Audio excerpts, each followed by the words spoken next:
Hello students. So today we are going to study our next constant, that is character constant and string constant. So first of all, let's come to the character constant.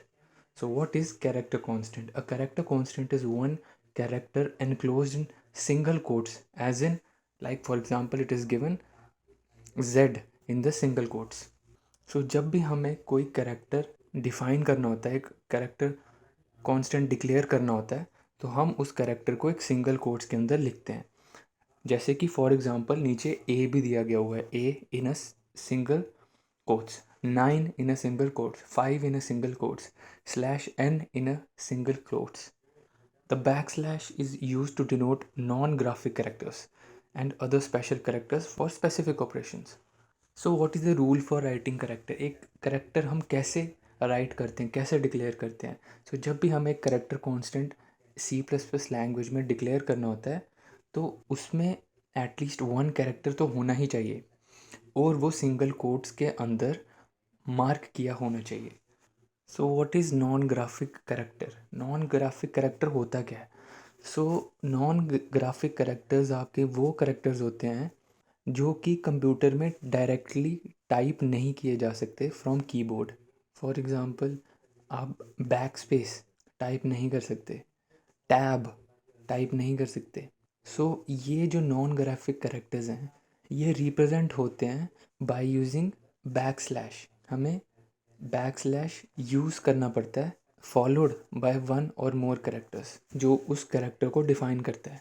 For example, अगर हमें back space देनी है तो हमें slash B लिखना पड़ेगा। हमें अगर न्यू लाइन में टाइप करना है तो हमें स्लैश एन देना पड़ेगा। अगर हमें हॉरिजॉन्टल टैब देना है तो स्लैश टी देना पड़ेगा। अगर हमें वर्टिकल टैब देना है तो स्लैश वी देना पड़ेगा। So these non graphic characters जो भी कंप्यूटर में डायरेक्टली टाइप नहीं हो सकते हैं, उन्हें हम कैसे लिखते हैं? First we use a back slash, then we write the following character. So this was your character constant. Next come to string constant. So what is string constant? A string literal is a sequence of multiple characters surrounded by double quotes. For example, यहाँ पे एक character sequence दिया है computer इन अ double quotes. जो हमारा computer है पूरा word in a double quotes, वो एक स्ट्रिंग कांस्टेंट है, वो एक स्ट्रिंग लिटरल है। So basically string literal means multiple characters. जब हम सिंगल कैरेक्टर कांस्टेंट डिफाइन करते थे, उस पर हम सिंगल कैरेक्टर डिफाइन करते थे इन द सिंगल कोट्स। तो यहाँ पे मल्टीपल कैरेक्टर्स है, COMPUTER, these are multiple characters in the double quotes. So always remember, जो भी हमारा स्ट्रिंग कांस्टेंट है या स्ट्रिंग लिटरल है, वो ऑलवेज हम डबल कोट्स में सराउंड करेंगे। So what is the string constant? It is in fact an array of characters. Means ढेर सारे कैरेक्टर्स मिलके एक स्ट्रिंग बनाते हैं। Each string literal by default added with special characters slash zero, जिसे हम नल कैरेक्टर भी बोलते हैं, which marks the end of the string. So जब भी हम एक स्ट्रिंग लिटरल डिक्लेयर करते हैं, so at the end automatically ही एक स्पेशल कैरेक्टर, जिसे हम नल कैरेक्टर भी बोलते हैं, स्लैश ज़ीरो, वो by default at the end of the string add हो जाता है।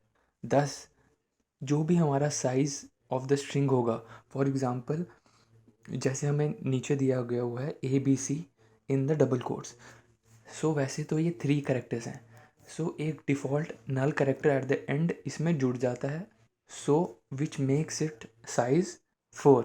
सो the size of the string is always number of characters plus 1 for this terminator character, जो उस स्ट्रिंग को टर्मिनेट करता है।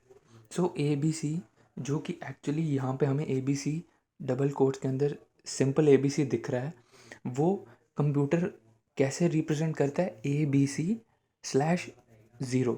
उसकी मेमोरी में, वो अपनी मेमोरी में इसको टर्मिनेटर करेक्टर के साथ ही देखता है, वो बाय डिफ़ॉल्ट इसको यही लेता है। सो इसके करेक्टर्स 4 गिने जाते हैं हमेशा। So this was your string constant. So we have completed our literals, जिसके 4 टाइप्स से integer constant, floating constant, character constant and string constants.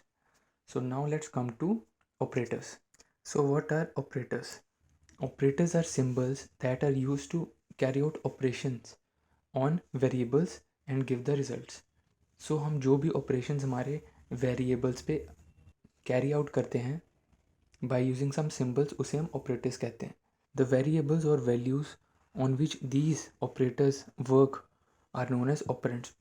और उन values को, उन variables को जिस पे हम operate करते हैं उसको हम operands कहते हैं.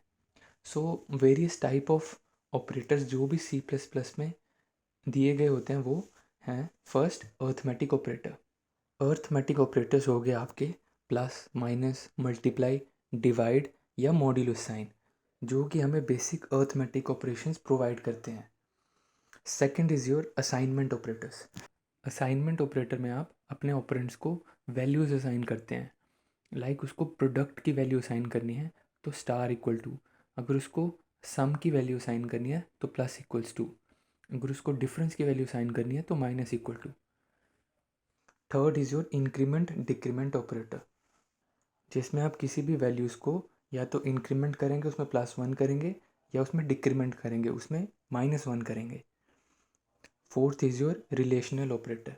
रिलेशनल ऑपरेटर्स में आ गए आपके जो दो ऑपरेंड्स के बीच में रिलेशन डिफाइन करते हैं, like less than, greater than, less than equal to, greater than equal to, not equal to. So next is our logical operators. So logical operators में आपके दो ऑपरेटर्स आते हैं. First is and operator, second is or operator. जब आपने दोनों operations को choose करना होता है तो आप एंड ऑपरेटर यूज़ कर सकते हैं. जब आपको किसी भी दो ऑपरेशंस में से एक ऑपरेशन को चूज़ करना होता है तो आप और ऑपरेटर यूज़ करते हैं. Next is your conditional operator. So conditional operator में आपका आता है या तो क्वेश्चन मार्क या कॉलन. हम क्वेश्चन मार्क और कॉलन तब यूज़ करते हैं जब हमें कोई कंडीशन चेक करनी हो कि अगर ये फुलफ़िल होगी तभी हम नेक्स्ट स्टेप में जाएंगे. So these were your operators. So operators are basically used to compute the operations between operands जो भी हमें गिवन होते हैं. So now let's come to the last token that is punctuators. So what is punctuators? Punctuators are also known as separators. इसको हम separators भी बोलते हैं in C++. Like you can see the brackets, simple brackets, then the square brackets, then the curly braces, then comma, then semicolon, then colon, asterisk, ellipsis, equal to sign, and then pound sign. We call it a pound sign. So we will briefly explain these punctuators.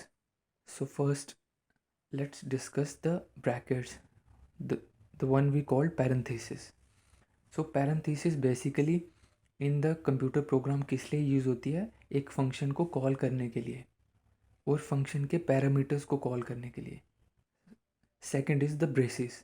So the braces are used for indicating start and end of executable statements. So braces, जो भी opening और closing braces होती है वो क्या indicate करती है? Start and the end of a statement या ऑफ द एग्जीक्यूटेबल स्टेटमेंट्स. जो भी एक ब्लॉक ऑफ कोड होता है in the curly braces, it can consist more than one executable statements. वो स्टार्ट से लेके एंड तक सारी स्टेटमेंट्स रन करेगा जब हमारी कंडीशन ट्रू होगी. Now next is brackets. So these are used for indicating array subscripts for single dimensional and multi dimensional arrays. So ये बेसिकली जो ब्रैकेट्स होती हैं ये हमारे एरे को डिफ़ाइन करने के काम आती हैं. सो एरे हमारा सिंगल एरे भी हो सकता है, हमारा मल्टी डायमेंशनल एरे भी हो सकता है. So these brackets are use to define arrays. Next punctuator is comma. So it is use for separating list of arguments of functions. So जो भी हमारे फंक्शंस होते हैं ये उन फंक्शंस को सेपरेट करने के काम आता है. एक फंक्शन को दूसरे से सेपरेट करता है हमारा comma.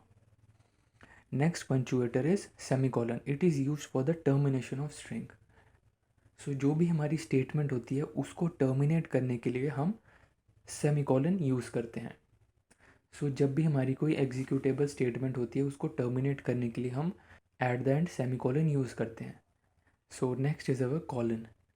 It is use in the case of a labelled statement. So एक फंक्शन के बाद जब भी हम एक कॉलन यूज़ करते हैं, सो जो भी स्टेटमेंट हम उसके आगे लिखेंगे वो फंक्शन उस स्टेटमेंट को डिफाइन करेगा. So next is your asterisk. So it is use for the declaration of pointer and as a multiplication operator. So जो एस्ट्रिक पंचुएटर है आपका, वो basically for the multiplication between the two operands use होता है, और इससे हम एक पॉइंटर को डिक्लेयर भी कर सकते हैं. So next is your Ellipsis. These are represented by 3 dots. So these are used in formal parameter list of function declaration. So like कोई parameter list है हमारे पास from 0 to 9. So जब भी हमें कोई function declare करना है उस parameter उस case को लेके, so हम simply लिखेंगे case 0 then 3 dots 9. Means 0 to 9 वाले case में जो भी हम operation provide करेंगे वो satisfy होता है तो वो उस value को return करेगा. So next is your equal to sign. So it is used for assignment and initialization of variables. ये जो equal to sign है ये usually आपका या तो assignment, हमें अगर किसी variable को कोई value assign करनी है as a assignment operator use होगा, या फिर initialization of variables. So अगर हमें किसी variable को कोई value assign करनी है, so assignment operator means अगर हमें कोई वैल्यू चेक करनी है लाइक a 10 है या b 20 है, and initialization of variable means हमें अगर किसी वेरिएबल को वैल्यू साइन करनी है लाइक a को 20 दे दो, b को 30 दे दो. And the last one is pound sign. So it is used for preprocessor directive. So preprocessor हमारी वो स्टेटमेंट्स होती हैं जो कि प्रोसेस होती हैं बिफोर द कंपाइलेशन. सो जो हमारा पाउंड साइन होते हैं जो कि यूज्ड होता है फॉर प्री प्रोसेसर डायरेक्टिव, वो क्या बोलता है कंपाइलर को कि एक सोर्स कोड को, एक प्रोग्राम को कंपाइल करने से पहले उसको प्री प्रोसेस करो. और जो भी ये प्री प्रोसेसर डायरेक्टिव्स होते हैं वो हमेशा किससे बिगिन होते हैं, एक पाउंड साइन से. तो इसका बेसिकली ये मतलब होता है कि ये जो स्टेटमेंट्स होती हैं ये बिफोर द कंपाइलेशन प्रोसेस होती हैं, और ये कंपाइलर को बोलती हैं कि इन स्टेटमेंट्स को कंपाइलेशन में इंक्लूड करो. So these were your punctuators. So with this we have completed our tokens. So that's all for today students. Thank you.